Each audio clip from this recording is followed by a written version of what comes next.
Mga kababayan, maligayang pagbabalik po. Meron po tayong pinaka-latest na weather update sa lagay ng ating panahon. Ang LPA po na nasa loob ng ating Philippine Area of Responsibility ay may tsansa ng maging isang ganap na bagyo habang tinatawid po nito ang Northern Luzon. At ang isa namang LPA na nasa labas ng PAR ay mas tumaas pa ang tsansang maging bagyo. So possible isa dito ay maging isang bagyo mga kaibigan. Pero kung bago lang kayo para update kayo mamaya sa ating pinaka-latest weather update, huwag niyo kakalimutan na mag-like and subscribe. Maraming salamat. Unahin na muna natin mga kababayan ko, ito nga pong LPA na nasa loob ng ating Philippine Area of Responsibility. Ngayon ho kasi from low chance ay naging medium chance siya na maging isang ganap na tropical depression within the next 24 hours. Meron po itong lokasyon na 95 kilometers east of Casiguran, Aurora. Tinatawid niya na po mga kaibigan ang Northern Luzon.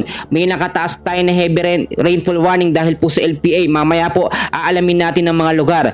Ito namang isang low pressure area na nasa labas ng ating Philippine Area of Responsibility ay meron pong pinaka-updated na lokasyon ngayon na 2,760 kilometers east of Northern Luzon.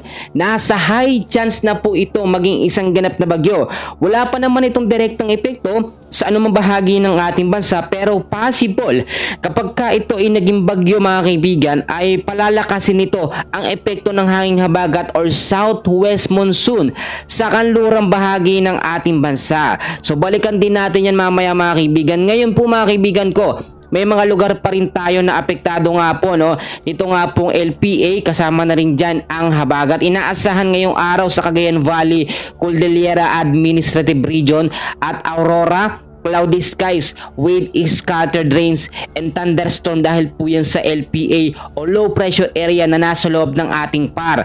Sa area ng Metro Manila, Ilocos Region, dares po ng Central Luzon, Calabarzon, Bicol Region, Occidental Mindoro, Oriental Mindoro, Marinduque, Romblon at Northern Samar, weather condition po dyan ay cloudy skies with scattered rains and thunderstorm dahil pa rin po sa LPA.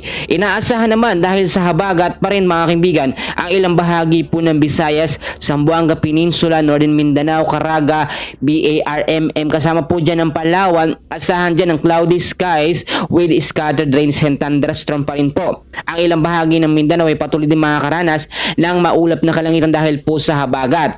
So ngayong araw na ito mga kaibigan, dahil po sa ng LPA ay itinaas na po ng Pag-asa ang tinatawag natin na heavy rainfall outlook dahil po yan sa low pressure area na nasa loob ng PAR.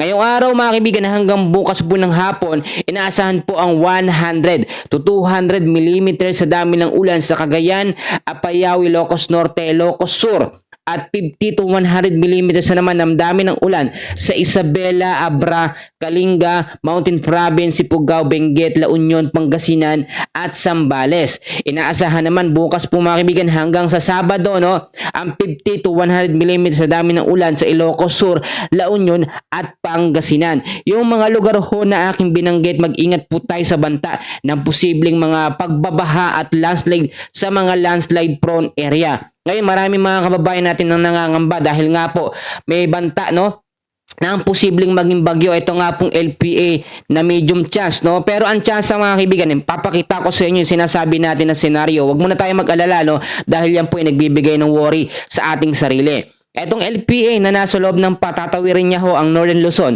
So maaapektuhan talaga yung mga lugar na kanyang tatamaan.